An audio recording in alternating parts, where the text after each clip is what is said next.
Billy Graham గారిని చాలా మంది అడిగారు చర్చ్ పెట్టమని. నాకు దేవుడు చెప్పలేదు, నేను పెట్టనన్నాడు ఆయన. 50-60 సంవత్సరాలు కేవలం స్వార్థికుడిగా జీవించి సువార్త మాత్రమే చెప్పి చచ్చిపోయాడు ఆయన. నేను యూఎస్ వెళ్ళినప్పుడు ఆయన ఇంటికి వెళ్తే ఎంత చిన్న ఇల్లు అది.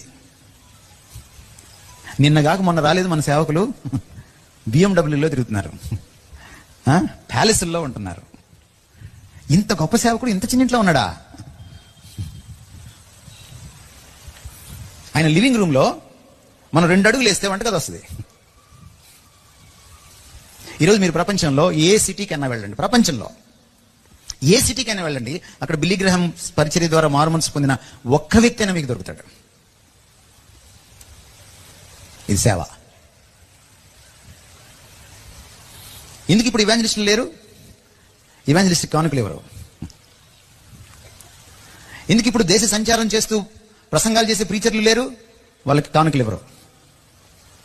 ఎందుకు ఇప్పుడు అందరూ పాస్టర్లు అయిపోయారు?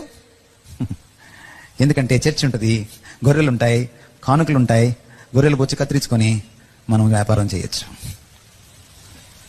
అదేమిటో గాని ఎవరిని సేవకు పిలిచినా వాళ్ళు సంఘమే పెడతారు, ఇంకేం బెటరు. ఎఫెసీ పత్రికలో ఏముంది? పరిచర్య ధర్మము జరుగుటకు కాపరులను మాత్రమే పిలిచిననుందా? ఉందా? లేదు కదా. సంఘాలన్నీ ఇలాగే ఉన్నాయి నేను చెప్పట్లా, కానీ 180 సంఘాలు ఇలాగే ఉన్నాయి. ఇది వాస్తవం. Download ShareChat.